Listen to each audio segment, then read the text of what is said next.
Sir இடைத்தேர்தல் by election no நகி போறோம். 4 பேர் டவுஸ் இருக்கிறத விட்டுட்டு பறக்கிறது ஆசைப்படலாம். ஆண்டவனை விட்டுட்டு ஆண்டிகிட்ட போய் நிக்கிறீங்களா? படுவாக்கி பழகிறார். அரசனை நம்பி புருஷனை கைவிடலாம். தெருவோடு எண்ணி தெருவில் தெரிய போறீங்க 7 பேரும். எனக்கு சேர்ந்தது கூட முக்கியம் இல்லை. சேர்ந்ததுக்கு அப்புறம் அது ஒரு காஸ்டியூம் போட்டா பாருங்க விஜயகுமார், அங்கதான்டா இருக்கா நம்ம விஜயபாஸ்கர். பேண்டி சட்டி போட்டு வந்தான். எங்கடா விஜயபாஸ்கரை காரணம் பார்த்தா அதான் பக்கத்துல நிற்கிறான். ஏன்டா இதை போட்டானா விஜய் என்ன போடுறாரோ அதே தான் போடுவாங்க. என்ன ஒரு சிஸ்டர். இப்படிப்பட்டவனை வச்சு அம்மா ஹெல்த் மினிஸ்டர் கொடுத்து அவன் படுத்துல பாடு கொஞ்சம் நெஞ்சம். ஆனா ஒண்ணு, இப்ப புதுக்கோட்டை மாவட்டத்துல இங்கதான் என் தங்கச்சி செருப்பு கட்டிட்டே அடிச்சிச்சு, விளக்கமாத்திலே அடிச்சிச்சு. இங்க டிவி பூரா பரபரப்பா போச்சு. இப்ப புதுக்கோட்டை மாவட்டத்துல என்னங்க அந்த விஜயபாஸ்கர் போயிட்டாரு. சாமி இத்தனை நாளா நாங்க அடிமையா இருந்தோம், இன்னைக்கு தான் அண்ணா திராவிட முன்னேற்ற கழக புதுக்கோட்டையில சுதந்திர காற்றை சுவாசிக்கிறது என்று அங்க சொல்றாங்க.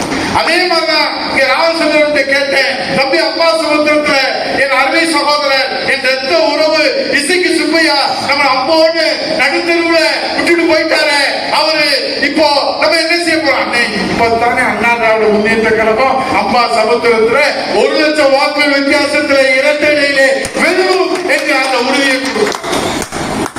ஏன்னா ஒருத்தர் போனா தானே அவரை பத்தி வளர்ந்து இவர் வேற வந்து சுயேட்சையில் நிக்கிறவரு அப்படிங்கிறாரு.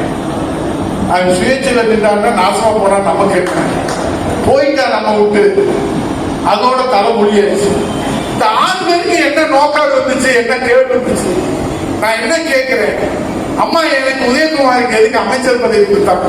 இந்த உலகத்திலே நான் தான் அழகன் கொடுத்தாங்களா? இந்த 2 கோடி தொண்டர்கள் நான் தான் அறிவாளின்னு கொடுத்தாங்களா?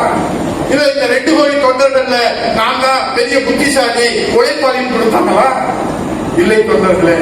சோதனை காலத்திலும் வேதனை காலத்திலும் துன்பம் வருகிற போதும் அனைத்து இந்திய அண்ணா திராவிட முன்னேற்ற கழகத்திற்கு உதயகுமார் விசுவாசமாக உயிரை விடுவானே தவிர அவன் காட்சிக்கு செல்ல மாட்டான் என்கிற காரணத்தால் தான் என்னை அமைச்சராங்க. எத்தனை பேர் ஓடி இருக்கிறாங்க கட்சிகள். நான் கூட ஒரு இடத்துல பேட்டியில சொன்னேன், அண்ணா திராவிட முன்னேற்ற கழகத்தை சாதாரண நினைக்காதீங்க.